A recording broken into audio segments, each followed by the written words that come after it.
Sí, señora, muy bien. Buenas y santas las tengan todos ustedes. Hermanas hermosas y hermanos que nos ven en la comunidad cristiana de transformación, buenos días. No, hay que decir buenas porque esto es en general, ¿no? No sabemos si es día, mañana, porque sabemos que nos están viendo desde otras partes. En estos días hablé con un pastor que me llamó, bueno, unos pastores me llamaron y entonces uno de ellos dijo, pastor, yo normalmente lo veo en YouTube. Cuando ustedes montan los videos, yo lo veo, yo dije, ay hermano, le agradezco tanto que vea las herejías que nosotros decimos. Entonces, qué bueno. Vamos entonces a leer la Biblia hoy en el libro de Colosenses. Colosenses capítulo 2, versos del 1 al 6.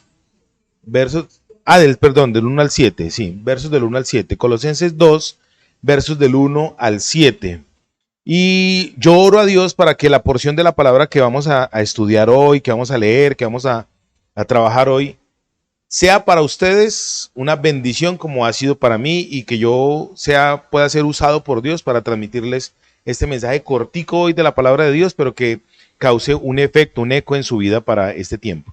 Padre, vamos a orar antes de leer.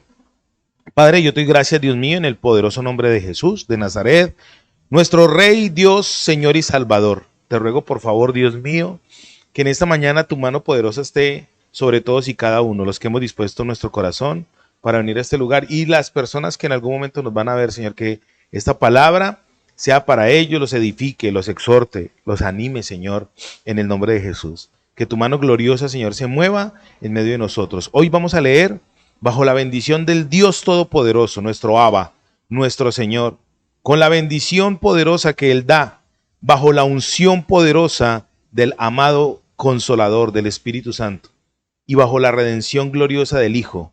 Gracias, Señor, porque tú sí existes. Eso dice tu palabra, en el nombre de Jesús. Amén y amén. Es que esta semana yo estaba viendo algunas cosas y alguna vez Francisco, el Papa Francisco, hace poco dijo que Dios no existía. Él dijo que Dios no, y eso me causó un impacto profundo. El Papa dijo que Dios no existía, que existía el Padre, que existía el Hijo y que existía el Espíritu Santo, pero que Dios como tal no existía. Una de las verdades profundas que son la base aún de su propia teología y doctrina, y este tipo está hablando de eso. La Biblia dice claramente, la Biblia dice claramente que en los postreros días el amor de muchos se enfriará, hablando de los cristianos, y dice que se levantará un falso profeta. Yo a veces pienso que el falso profeta es el más grande fracaso, ¿cómo te parece? Muy bien. Hoy vamos a tener algunos puntos de vista aquí que nos van a mostrar todo lo contrario. Dios sí existe y se manifiesta a través de la persona de Cristo. Hoy vamos a mirar eso. Obviamente lo vamos a mirar desde el Espíritu. Va a haber un mensaje lógico de la letra, pero usted lo va a percibir en el Espíritu. Yo ruego al Señor que me dé claridad para hacerlo. El mensaje de hoy lo hemos titulado Los secretos. ¿Cómo fue que dijimos? Es que cambiamos el nombrecito rapidito. Los secretos que Dios muestra.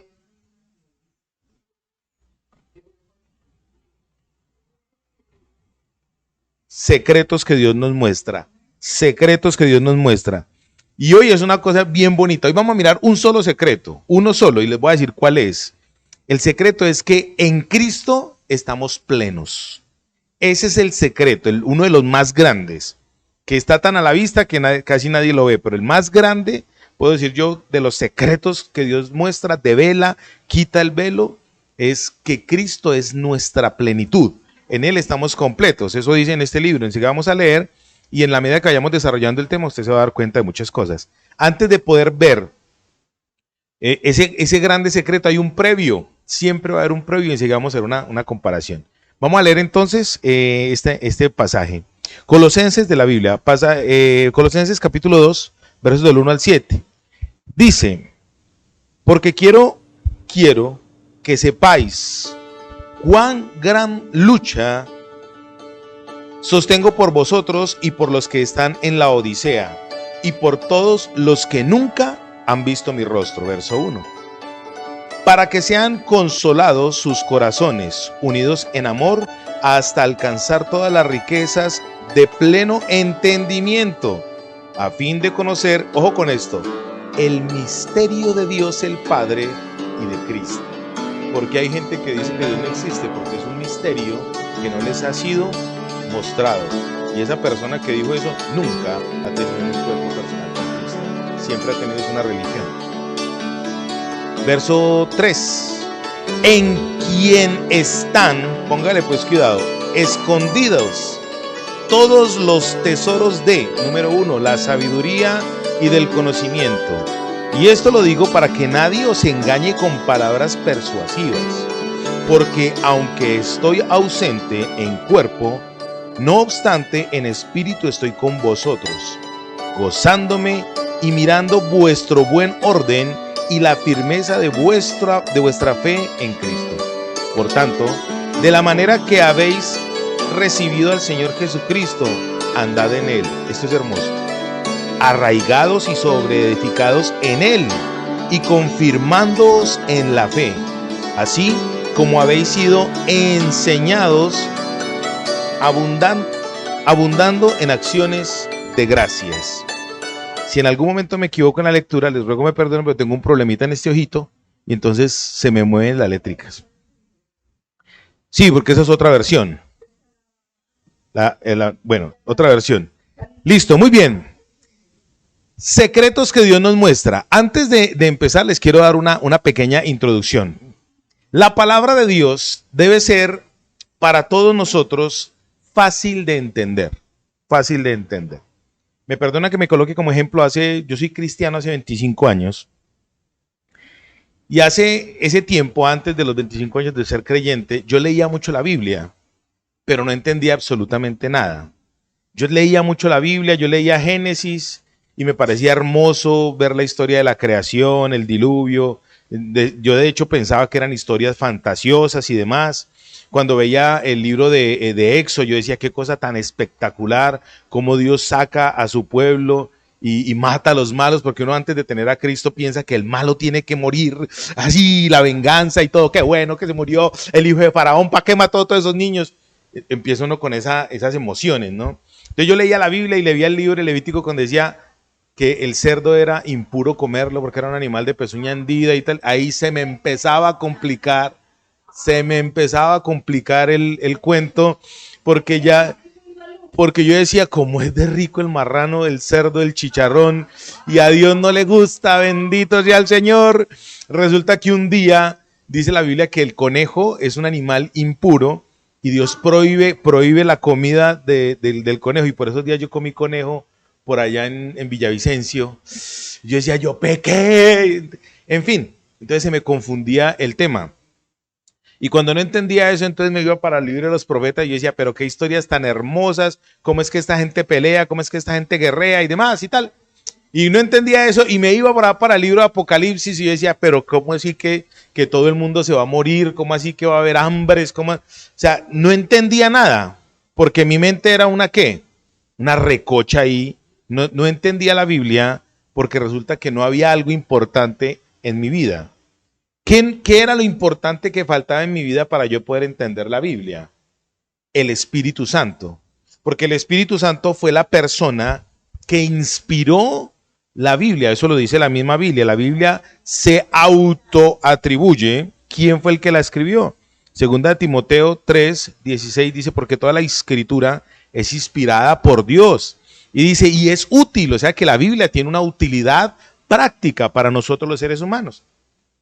Igual en 1 de Pedro 1, del 19 al 21 dice, porque nunca la profecía vino por voluntad humana, sino que los santos hombres de Dios fueron inspirados por el Espíritu Santo y la escribieron.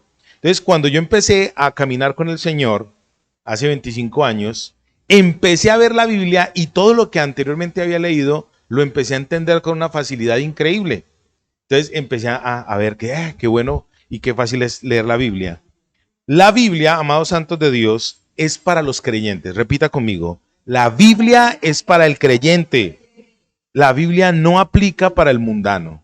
La Biblia no aplica para el que no conoce de Dios. La Biblia no aplica para él porque no está regido por este libro, por esta ley. La persona que no conoce a Dios está regida ¿por qué ley? Por la ley, dice la Biblia, del mundo. La ley de Satanás, del príncipe de este mundo. Es duro decirlo, pero es verdad. La gente que no tiene a Cristo está bajo la subyugación, está bajo el yugo satánico, bajo el yugo demoníaco. Esa pobre gente no va a entender la Biblia. Pero resulta que la palabra de Dios es ¿para quién? Para todos. Para todos. En este momento hay una cantidad de olas que aquí dice que nadie nos debe engañar con persuasiones. Una cantidad de olas y de enseñanzas de pastores que tienen revelación de Dios, que son de Dios, se meten con Dios, pero hay muchos que enseñan cosas raras y entonces empiezan a haber discrepancias en conceptos teológicos y la Biblia no está para eso. Por eso la Biblia dice que no debemos entregarnos a contiendas, porque entonces estaríamos viviendo como el mundano. ¿Están conmigo? Entonces la Biblia no es para el que no es creyente, la Biblia es para el creyente, pero hay creyentes que viven como si fueran mundanos. Entonces quiere decir que el secreto develado de Cristo no ha sido todavía para ellos. Ojalá hoy nosotros lo entendamos. Amén. Muy bien. La Biblia se denomina a ella como agua. Agua. Y es algo bien, bien bonito. Hace muchos años yo estaba leyendo un teólogo, Charles Riley, es un teólogo británico muy teso, que me gusta mucho leerlo. Y él escribió una frase que decía: la Biblia es un manantial de agua que cualquier niño lo puede beber sin temor a ahogarse. Pero también es un mar tan profundo que los grandes eruditos nunca van a alcanzar su verdadera profundidad. La Biblia es para todo el mundo. La Biblia debe ser sencilla. La Biblia tiene principios prácticos para usted y para mí. Amén. Listo, eso un concepto. Ahora les voy a hablar del contexto de la epístola. La epístola a los Colosenses se escribió aproximadamente entre el 50 y el 60 después de Cristo. El apóstol Pablo, cuando escribió esta epístola a esa iglesia que estaba en la región de Colosas, él nunca fue a esa iglesia, pero Dios lo usó para que escribiera para esa iglesia. Y como las cosas de Dios son eternas, escribió ese libro, esa epístola, para que los principios que estaban ahí fueran para nosotros. Entonces quiero hablarles solamente de un contexto histórico. Bueno, de dos contextos. El primero, la ciudad de Colosas, donde estaba ubicada esta iglesia, en el 61 después de Cristo aproximadamente hubo un gran terremoto. Y esa ciudad fue sacudida y esa ciudad paulatinamente fue perdiéndose, hasta el punto que hoy en día es un valle donde en algún momento se sabe que hubo una ciudad, pero no existe al frente del mar Mediterráneo, por los lados del río Lío. Entonces se perdió. Se perdió esa ciudad. La mayoría geográficamente perdió. La mayoría de personas que iban a esa iglesia, que estaban en la iglesia de Colosas, la mayoría no eran judíos. La mayoría eran gentiles. Lo que para los judíos somos usted y yo, gente que no pertenece al linaje de Abraham, gente que no pertenece a la tribu de Israel, que fue la que quedó, la tribu de Judá. De ahí viene el nombre, pues, para los determinar que se llaman judíos. Entonces la mayoría de esas personas eran gentiles, era gente que practicaba, ojo con esto, practicaban más bien el concepto pagano de adoración a ídolos, de adoración a ángeles, de adoración al agua, de adoración externa, adoración pagana. Todo lo que sea adoración, que no sea Dios el centro, la persona de Dios, eso se llama idolatría, satanismo, paganismo. Eso no tiene otro nombre. Entonces el apóstol Pablo les empieza diciendo a ellos en el verso 1 del capítulo 2. En el capítulo 1, verso 19, dice que él también lucha. Espérenme, yo leo. Capítulo 1, verso 29 dice: para lo cual trabajo también luchando según la potencia de él, la cual actúa poderosamente en mí. El apóstol Pablo empieza a hablar en el verso 1 de la siguiente manera: porque quiero, hermanos, que sepáis cuán gran lucha tengo por vosotros y por los que están en la Odisea y por todos los que nunca han visto mi rostro. El apóstol Pablo empieza diciendo aquí de la siguiente manera: él tiene una lucha, una una figura que utiliza el apóstol Pablo siempre es una figura de comparación. Teológicamente eso se llama una alegoría. Y él aquí está usando la alegoría de un luchador, de un atleta que en ese tiempo estaba de moda los Juegos Olímpicos. Entonces, como él fue criado de manera grecorromana, sobre todo griega, entonces él tenía mucha familiaridad con el movimiento que había de los Juegos Olímpicos, el cuerpo, la fuerza, todo lo que tenía que ver con los Juegos Olímpicos. Y él tenía en mente, cuando empezó a escribir esto, que el mundo espiritual era similar a lo que estaba ocurriendo ahí, una carrera. Entonces él tenía dos elementos que en su momento, o dos ejemplos, que en su momento él colocaba para que la gente lo entendiera. El lenguaje común, el lenguaje que la gente lo entendiera. Por eso hoy en día hay gente que no entiende la Biblia, porque la gente se la explica muy complicado, no les traen algo sencillo para que usted se pueda llevar el principio bíblico para su casa y aplicarlo en su vida. Les colocan cargas, dice la religión y la Biblia dice que la religión coloca cargas en la gente que ni con un dedo los que las colocan son capaces de tocar. Ni con un dedito. Entonces el apóstol Pablo tiene dos personas en mente para enseñarles a ellos la lucha. Él les está diciendo, uno, un atleta. Un atleta tiene una ¿qué? Físicamente corre. La vida cristiana es ¿de qué? De una carrera. Gana el que resista y el que llegue a la meta, no el que corra más rápido. Gana el que resista y el que llegue a la meta. Ojo con esta palabra que es clave. Gana el que resista y el que llegue a ¿dónde? A la meta. Y segundo, él tenía en mente a los gladiadores romanos. La lucha es de fuerza, no del más fuerte, es de fuerza.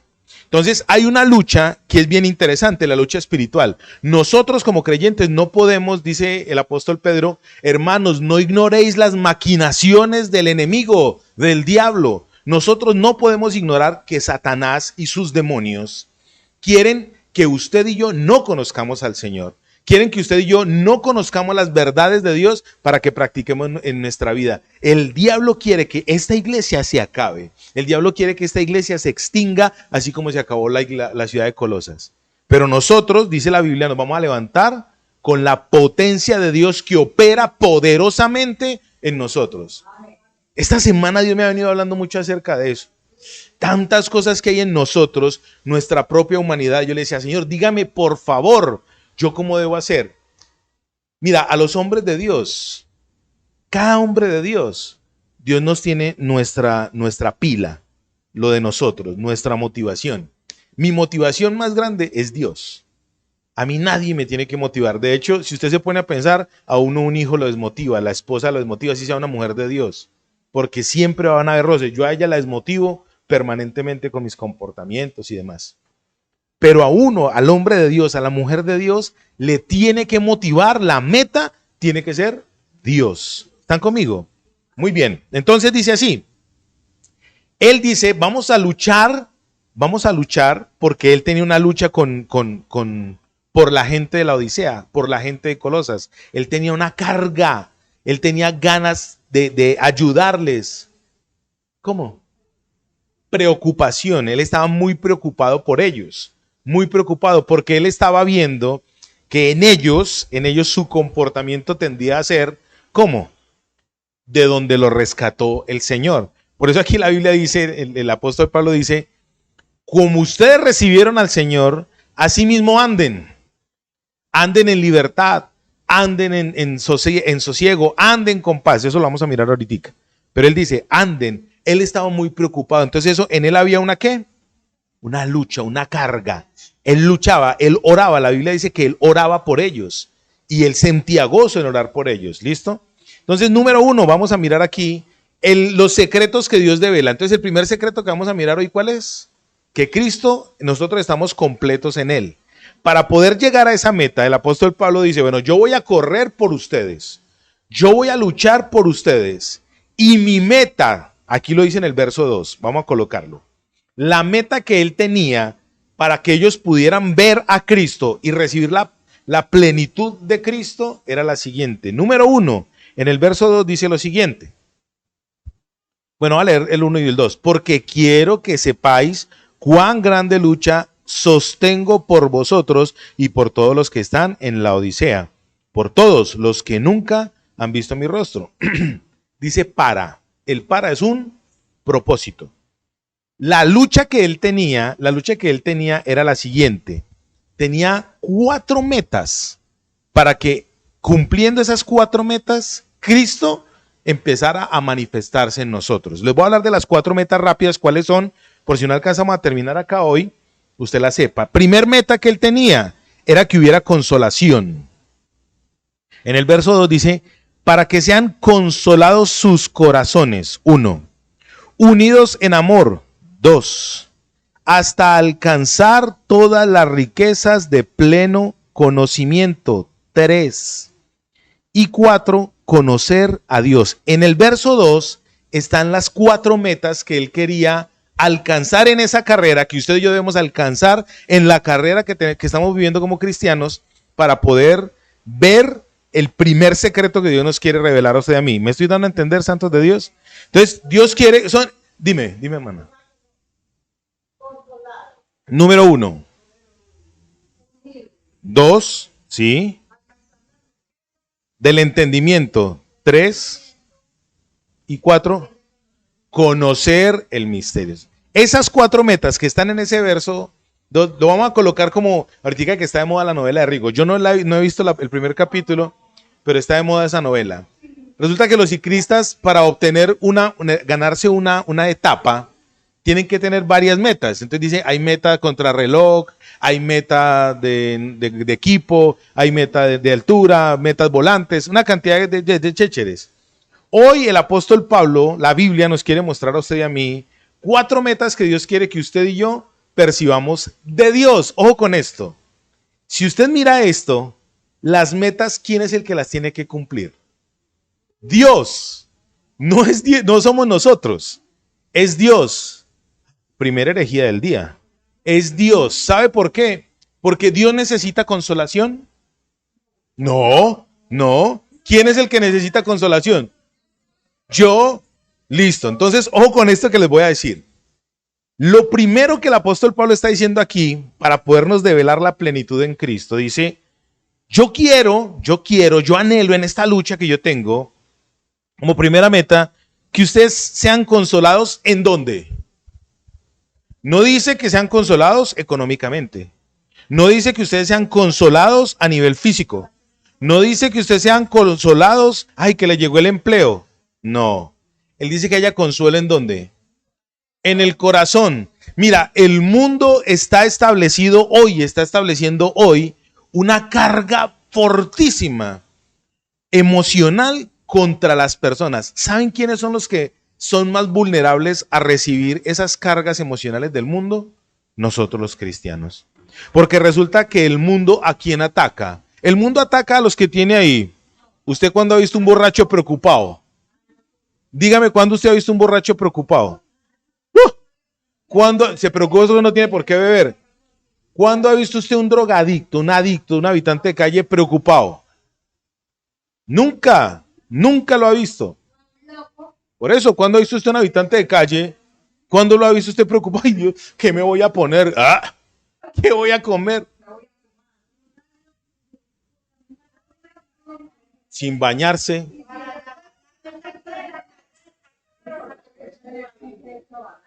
¿Se me entiende?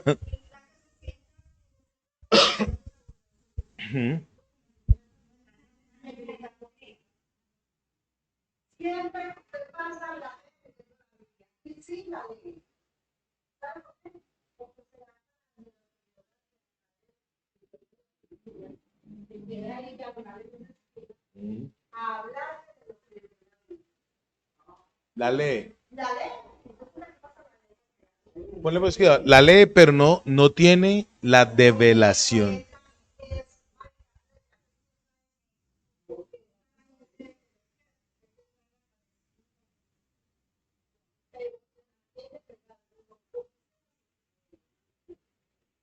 Ponle pues cuidado. Bueno, muy bien.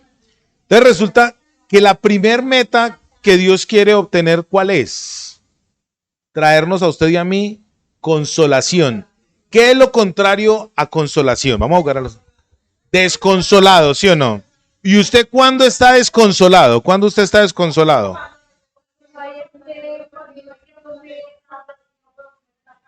Se le murió en la mamá y debe a llorar desconsoladamente. ¿Sí o no? Entonces, ojo con esto. Un corazón que esté desconsolado es muy vulnerable a cualquier cosa.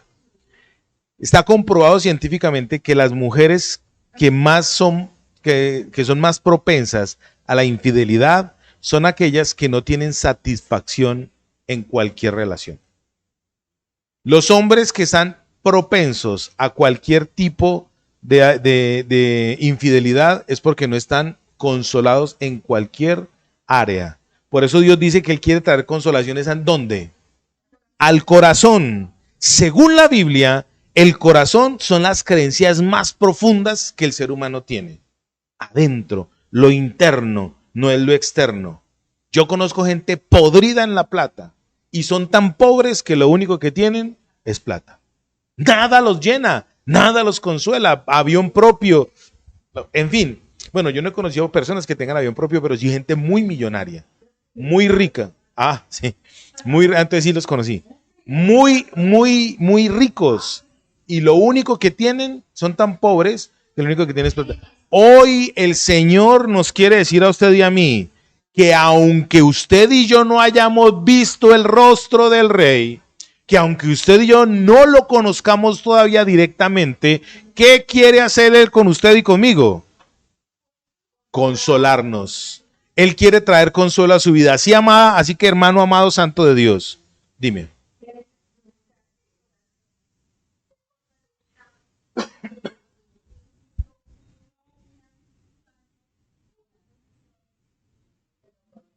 Lo primero que Él quiere hacer es traerle a usted un consuelo de ¿dónde? Interno. Les dije al principio, ustedes me van a entender en el espíritu. Enseguida lo vamos a mirar, porque resulta que a veces la consolación viene externa. Usted a veces siente un alivio cuando no tiene para pagar los servicios y milagrosamente llega la plata o se logra conseguir la plata para el arriendo, para los servicios y automáticamente le viene como un alivio, pero no es un consuelo, es un alivio, porque usted paga y dice, ya pagué este, ahora viene el otro. O sea, usted no está satisfecho. Entonces lo material nunca va a satisfacer las necesidades. ¿Listo? Entonces, el mundo está dispuesto, programado para traerle a usted ¿qué? Desconsuelo, angustia, abatimiento. Pero la meta que Dios tiene para usted y para mí es ¿cuál? Traernos lo opuesto, traernos consuelo. Esa es una de las metas que Dios tiene. La segunda meta, Él quiere que nosotros seamos o tengamos, verso 2, dice, para que sean consolados sus corazones, coma, unidos en amor.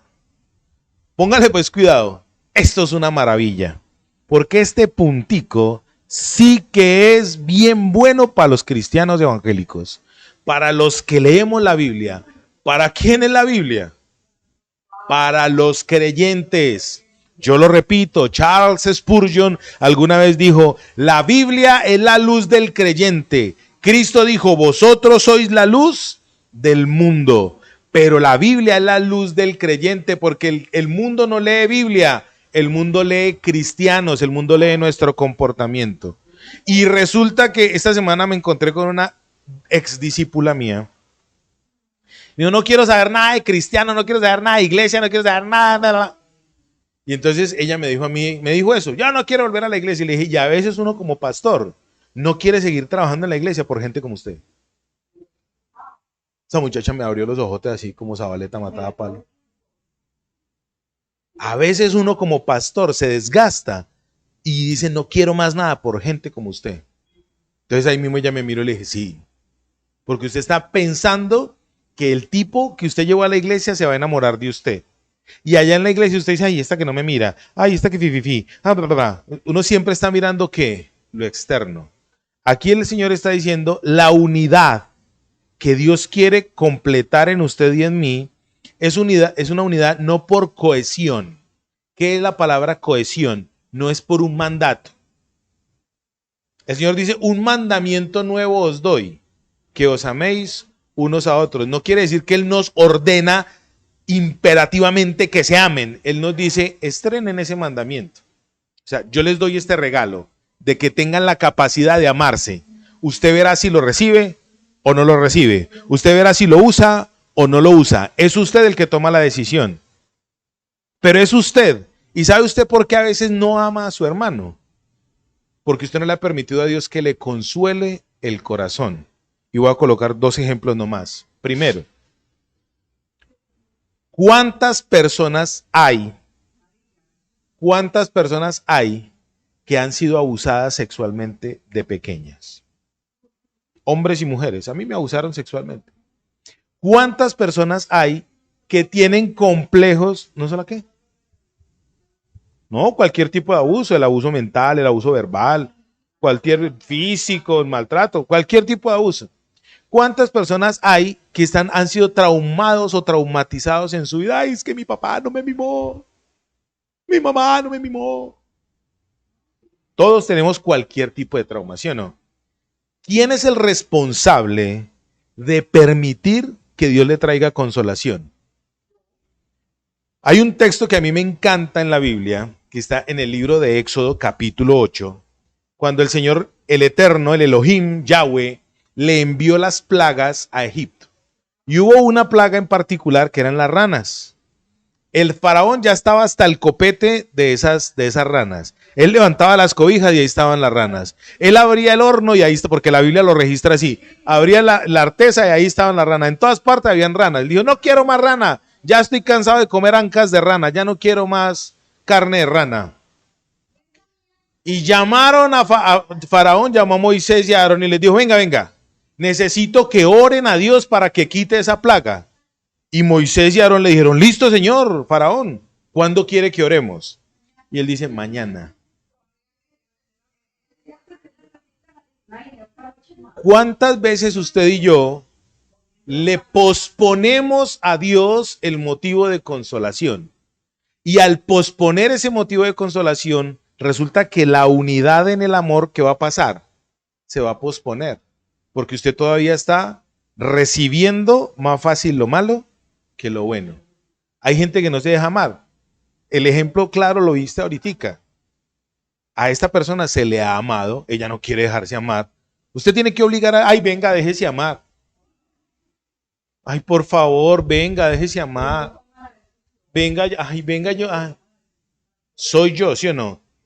La unidad en el amor, por eso el apóstol Pablo en varias epístolas dice que tengamos un mismo sentir. Y dice, unir en unidad, dice el apóstol Pablo más adelante en los Colosenses, les dice, sopórtense los unos a los otros, sobrelleven las cargas los unos de los otros. El habitar en unidad y que ese amor se manifieste es empezar a entender que con todo y mis defectos Dios me ama. Yo conozco una persona, no voy a decir su nombre, pero esa persona quisiera que sus hijos no pecaran. Esa persona quisiera que sus hijos, ella quisiera tenerlos bajo control. Y no solamente a sus hijos, a los miembros de la iglesia, quisiera tenerlos bajo control. Y ella quisiera que esas personas no cometieran pecado. Y ella, yo la he visto llorando a esa persona por la iglesia, por sus hijos y tal. Mira, por más que nosotros metamos a nuestra iglesia, a los hijos, debajo de una tonelada de plomo para que no pequen, el pecado es tan fuerte que pudre el plomo. El pecado viene de adentro hacia afuera. Simple. Entonces resulta que la unidad en el amor es una meta que Dios quiere que usted y yo entendamos para poder entender qué es estar pleno en Cristo. Aquel que no sienta afinidad en algo supernatural por un hermano, que todavía sienta, es que esta hermanita Uy, Señor, ilumínela, ilumínela o elimínela. En estos días me contaron una historia que se encontraron dos hermanas en una iglesia, en una casa. Se encontraron dos hermanas de la misma iglesia en una casa. Se encontraron las dos hermanas.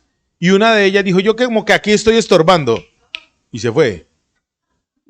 Ponle pues cuidado. Entonces resulta, ¿cómo te parece? Dos hermanas en la fe ¿será que el amor de Dios está consolando en ellas? Esa falta, no hay amor de Dios ahí, ¿cierto que no? No lo hay. Eso es maravilloso. Póngale pues cuidado. Entonces resulta que, no sé qué norita sería. Entonces póngale pues cuidado. Mis amadas santas de Dios, mis amados santos de Dios. La unidad en el espíritu, unidad es de estar como uno, uno, uno.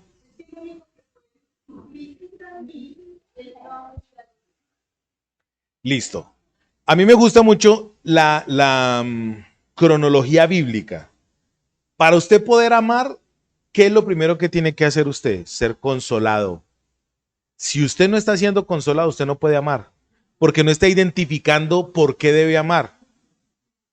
Cuando el Señor dice que a sus enemigos los tiene que amar, usted tiene que identificar a sus enemigos. Cuando usted ha sido maltratado, usted tiene que identificar cuál fue el maltrato para poder sanar eso. Entonces el Dios dice, usted tiene que primero recibir la consolación de Dios. Cuando usted recibe la consolación de Dios, entonces ¿qué viene? Dice, yo voy a identificarme con otro. El amor del que habla acá este texto es el agapao, que es el amor de Dios. Y la Biblia dice que Dios es amor. En Primera de Juan capítulo 3 dice que Él es amor. Dios es amor. Él es la acción. El amor es un verbo. Y Dios es amor. O sea que Él es el que acciona esa facultad, ese sentimiento, esa emoción, para que usted y yo también lo podamos ejercitar, practicar. Él es amor. Como Él se identificó con nosotros, dice la Biblia, porque Cristo fue tentado en todo conforme a nuestra semejanza, pero sin pecado. Si alguien sabe qué es pasar por una tentación, es el Señor. Si alguien sabe qué es pasar por el rechazo, fue Cristo. Si es Cristo. Si alguien sabe qué es ser menospreciado y despreciado, es Cristo. Si alguien sabe qué es ser azotado por causa de otro sin justificación, es Cristo. Y dice la Biblia que Él está identificado con nosotros, porque Él lo hizo por nosotros.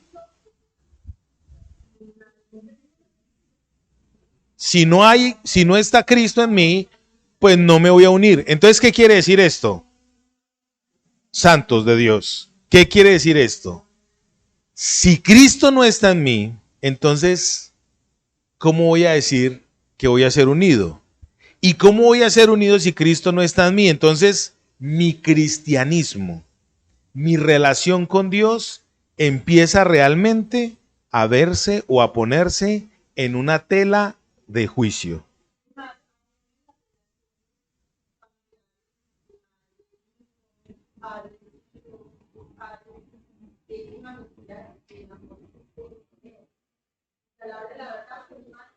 Intereses propios.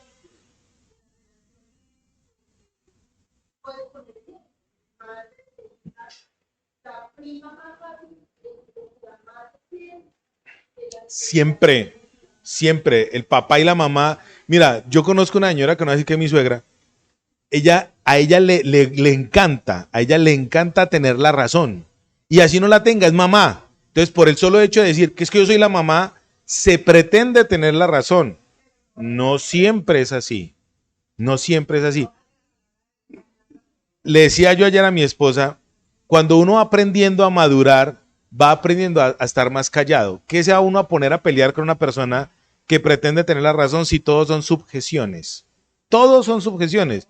Entonces, las verdades, pues usted tiene que aprender a mantener las relaciones. ¿Están conmigo? Muy bien. Entonces, la unidad en el espíritu, la unidad en el amor más bien, la unidad en el amor no es un mandato por cohesión. Hágalo. No. Es una cosa que se va viviendo. Es una cosa que se va practicando. Es un proceso. Eso no viene de usted ni viene de mí. Eso viene de parte de Dios. Tercero, Tercero, en el mismo verso 2 dice, número 1, que sean consolados sus corazones. Número 2, para que sean unidos en amor. Y me encanta esto que dice aquí, ¿esto cómo se llama? El hasta es un, en el lenguaje, ¿qué es? Una preposición. Hasta. Póngale pues cuidado. Ese hasta a mí me fascina ahí porque demarca que hay un qué. Hay un proceso, amados. Hasta, o sea, es un proceso. ¿Cuándo va a ser consolado usted? ¿Usted cuándo va a ser consolado? ¿Usted cuándo va a entender la unidad? Solamente va a empezar a entenderlo. Solamente va a empezar a comprenderlo cuando se cumpla esto. Dice hasta, póngale pues cuidado que se me perdió. Alcanzar todas las riquezas de pleno entendimiento. ¿Cuáles son las riquezas de pleno entendimiento? La Biblia dice que el principio de la sabiduría es el temor a Jehová. La Biblia dice que Dios nos da sabiduría y entendimiento para poder mirar, ver y ejecutar los mandatos de Dios. Cuando usted empiece a percibir la consolación de Dios y usted tenga satisfacción que viene de parte de Dios, y cuando usted sea partícipe de fomentar la unidad por amor, así el otro tenga una sarta de defectos, así el otro sea una cosa con ojos, pero usted ayude a impulsar la unidad, que no nos salgamos, que pensemos lo mismo. ¿Qué podemos empezar a pensar nosotros igual a Dios? La misericordia por el oprimido, la misericordia por el que se está perdiendo, la paz por el que, la provisión para aquel que no tiene. La Biblia dice que esos ejercicios se hacen primeramente con los hermanos en la fe. Cuando usted y yo empecemos a hacer eso, quiere decir que ya empezamos a ser consolados y a fomentar la unidad. Antes no. El alcanzar ese entendimiento, es así de simple. El entendimiento de Dios no es que hables en lenguas. El entendimiento de Dios no es que te conozcas mucha Biblia, no es que seas muy teólogo. Que el niño inocente se pueda pegar de ese manantial sin temor a ser ahogado. Y que el erudito, el que sí sabe mucho de letra, se pueda lanzar a sus profundidades y nunca las alcance. El día, ese hasta que usted y yo alcancemos, es el día que vamos a empezar a practicar consolación para consolar y unidad para unificar. Ese día el resultado va a ser el siguiente: vamos a conocer a Dios, dice, hasta alcanzar todas las riquezas de pleno entendimiento, a fin de conocer el misterio de Dios el Padre y de Cristo. ¿Cuándo te va a quitar a ti Dios el velo para que tengas revelación de Cristo? Cuando tú te dejes consolar, que Él cumpla esa meta. Cuando tú dejes que Él te unifique a Él, porque eres tú y soy yo el que nos dejamos unificar a Él. Cuando tú y yo determinemos abrir nuestro entendimiento para que la riqueza de la sabiduría, de los pensamientos de Dios, de los oráculos de Dios que están escritos en la Biblia, rijan mi vida. Antes no lo puedo hacer. Cuando eso empiece a ocurrir, entonces voy a empezar a entender lo siguiente. Voy a conocer a la persona de Dios. Voy a conocer que el Padre es aquel que está establecido jerárquicamente como el Creador en unidad con el Hijo y con el Espíritu Santo. Es un misterio que solamente cuando tú y yo empezamos a dejarnos consolar de Él, vamos a decir, yo tan complicado que soy. ¿Cómo así que Dios no existe? Si yo empiezo a leer la Biblia, voy a ver la acción del Padre en la Biblia. Voy a ver la acción del Hijo en la Biblia. Voy a ver la acción del Espíritu Santo en la Biblia y cómo las tres personas que conforman la unidad de Dios, las tres personas que conforman la unidad de Dios van en pro de mí. Esto es lo glorioso. En el verso 10 dice, yo estoy pleno en Cristo. El misterio que verdaderamente Dios quiere mostrarnos a usted y a mí es que lo que Él está estableciendo es que usted lo conozca a Él. Y para conocer al Padre, el Padre tuvo que encarnarse en Cristo. El Padre tuvo que mostrar a Jesús. Si Él no los hubiera, ¿usted se imagina donde Dios nos hubiera mostrado lo que es Él verdaderamente? Dios en su misericordia es tan amplio que Él se tuvo que humanizar, colocar su esperma, dice la Biblia, que la cobertura de Dios, el esperma de Dios, el gen de Dios, en la Virgen María, en un humano, lo tuvo que poner para que usted y yo no nos asustáramos al verlo a Él. Un paréntesis. La Biblia dice que en el cielo hay ángeles que están llenos de ojos por dentro y por fuera. No dicen que es una persona. Los que tenemos la imagen de ángeles como personas con alas o como niños gorditos en peloto con alas somos nosotros, porque nos han vendido una imagen tergiversada desde chiquitos. Usted se imagina donde se nos aparezca aquí un ente lleno de ojos por dentro y por fuera. Usted dice, ¡es un demonio! Y sale corriendo. Pero Dios en su misericordia, ¿qué tuvo que hacer? Dios en su misericordia tuvo que colocarnos a Cristo para que nosotros lo identificáramos y no nos espantáramos. Hay un dicho que dice, el que no conoce a la Virgen cuando la ve, se asusta, porque como no conoce, se asusta. ¿Sí me estoy dando a entender? La persona de Dios se manifiesta ¿en quién? En Cristo, dice, en el cual nosotros estamos plenos, perfectos. El próximo mensaje va a ser muy bueno porque vamos a hablar de la fuerza espiritual que Dios quiere develarnos para que nosotros lo entendamos. Vamos a ir terminando con esto. En el verso 3 dice lo siguiente. Bueno, verso 2 dice, el conocimiento del misterio de Dios, el Padre y de Cristo. En quien están, en Cristo, están escondidos todos los tesoros de la sabiduría y del conocimiento.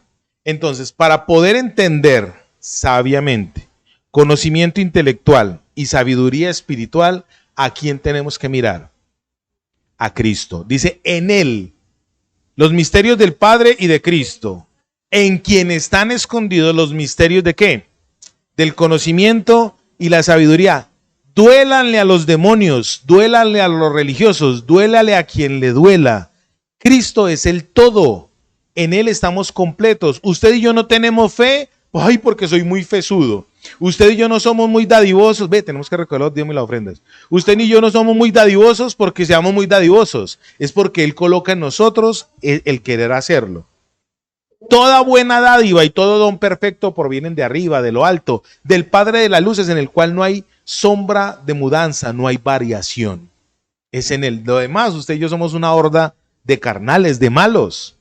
Pero en Él estamos completos. Cristo es la cabeza de todo principado. Cristo es la cabeza de toda potestad. En Él estamos tú y yo completos, perfectos. Si tú quieres salir de tus traumas y ser consolado, métete bajo la cobertura de Cristo. Si tú quieres verdaderamente ser un gestor de unidad, métete a recibir el amor de Cristo, porque cuando se recibe el amor de Cristo, yo empiezo a ser un promotor de unidad. Yo empiezo a ser un promotor de las virtudes de Dios. ¿Me estoy dando a entender? Termino con esto. Ya voy a empezar a concluir. Una vez leí en un libro que habían una gente en un barco que estaban desembocando en el río Amazonas abajo, en la frontera entre Leticia, Colombia y Brasil. El río, ellos iban en el río y se encallaron y llevaban varios días allá. Los que hemos andado, los que hemos estado en el río Amazonas, eso es un mar.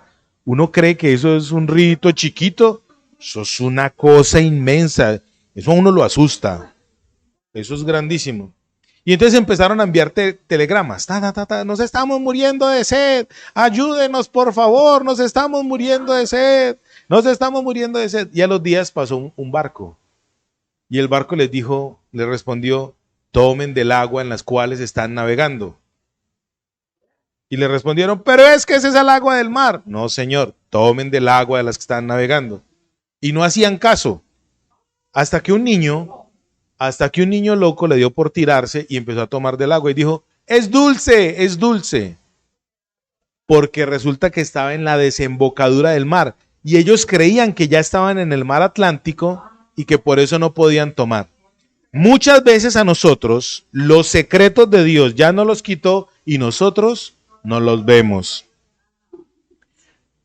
En el siglo pasado, perdón, en el siglo XIX, el siglo pasado fue el siglo XX, en el siglo XIX, en el Congo empezaron a encontrar las minas de diamantes porque habían unos niños jugando con unas caniquitas de vidrio.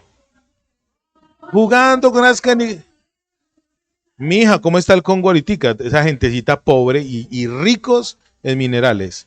Unos niños inocentes estaban jugando con minerales y unos exploradores ingleses descubrieron las minas de diamantes, de esmeralda, de diamantes del Congo. Unos niños jugando inocentemente.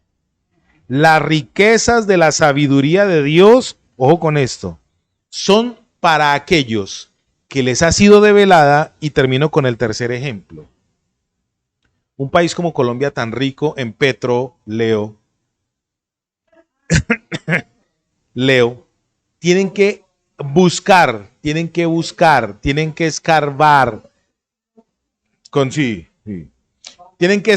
tienen que buscar el petróleo hay que buscarlo a profundidad. No es que usted llegue y tire una piedrita y ¡pum! Se rompió la tierra y empezó a brotar petróleo. Eso hay que buscarlo. Las verdaderas riquezas hay que buscarlas. En el ejemplo que coloqué del niño, solo hasta que el niño se tiró al agua, se dio cuenta que el agua era dulce.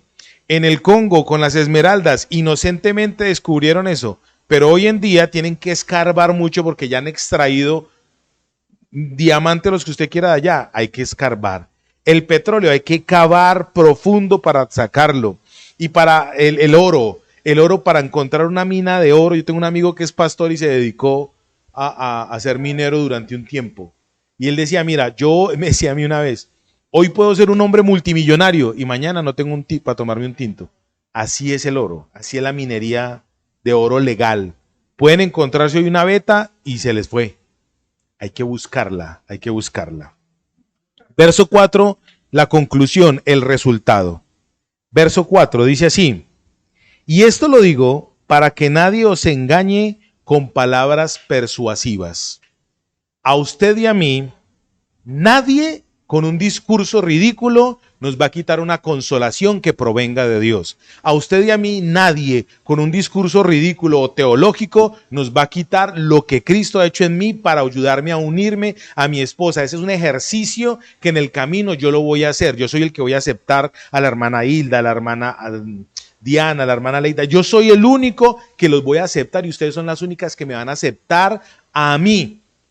Ese ejercicio no es en un discurso, ese ejercicio se hace en la relación y con Dios se vive es en relación. Eso es como buscar, eso es como escarbar, eso es como buscar. Cuando usted y yo dedicamos tiempo a buscar las riquezas de Dios, a buscar el secreto de Dios, la sabiduría de Dios va a venir a nuestra vida. Esto no es de un concepto lógico, es de un concepto de fe que solamente se da en la fe. Nadie os engañe. ¿Sabe quién es el más interesado en engañarlos a usted y a mí? Satanás. Él no quiere que usted y yo conozcamos a Dios. Él no quiere. Y eso está desde el principio.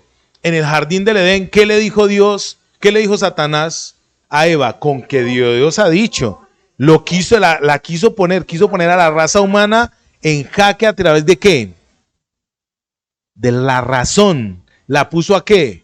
A razonar con que Dios ha dicho. Y la Eva es que, yo no había pensado en eso, ¿cierto? Satanás no está interesado para nada en que usted y yo conozcamos a la persona de Dios. Por eso utiliza un líderes mundiales para decir Dios no existe.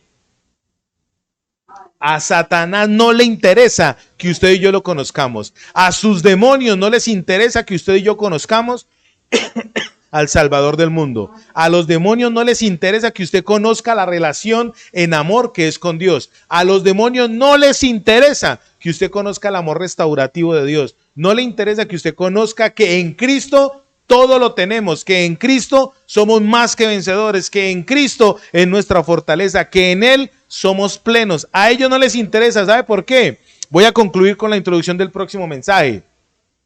Colosenses capítulo 2, verso 14 dice, porque Cristo en la cruz del Calvario los exhibió a los demonios y triunfó públicamente sobre ellos. A ellos no les interesa que eso se vea.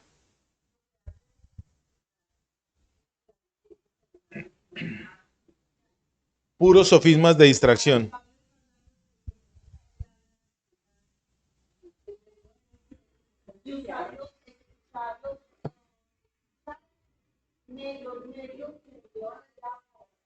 Sí, señora.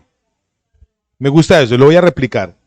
Al diablo no le interesa que nosotros conozcamos las verdaderas riquezas que no son materiales, sino que son espirituales y se manifiestan en consolación, en unidad, en crecimiento. No le interesa. A él le interesa es que esos recursos que nosotros tenemos sean tergiversados para que miremos los recursos y los insumos que él nos da, que son netamente terrenales, de acá. Y ponle pues, hoy la meta, ¿cuál es?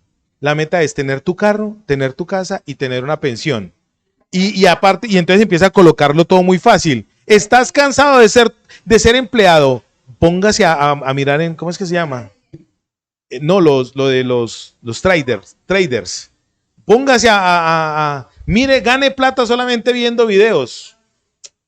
Coloca todo lo facilista.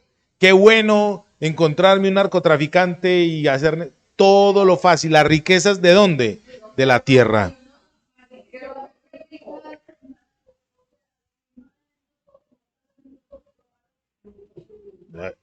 Así es. Padre, yo te doy gracias, Dios mío, en el nombre de Jesús. Por favor, Señor, ayúdanos, Dios mío, en el nombre de Cristo, a que nosotros podamos recibir la consolación tuya, a que nosotros, Dios mío, podamos recibir de ti la unidad. El mejor ejemplo de unidad en amor eres tú, mi Rey, porque el Padre ama al Hijo, el Hijo ama al Espíritu Santo. El uno le da gloria al otro y no hay envidia. El uno se gloría en el otro. Gracias, Señor amado, por presentarte para con nosotros. Gracias, Señor Jesucristo, porque nos has mostrado el amor del Padre. Gracias, Espíritu Santo, porque nos has mostrado el amor del Padre a través de Cristo. En tu palabra dice que el que nos va verdaderamente a enseñar todas las cosas y aún no las recordará es el Consolador. Gracias, Señor Jesús. Gracias, Espíritu Santo. Gracias, Padre Celestial.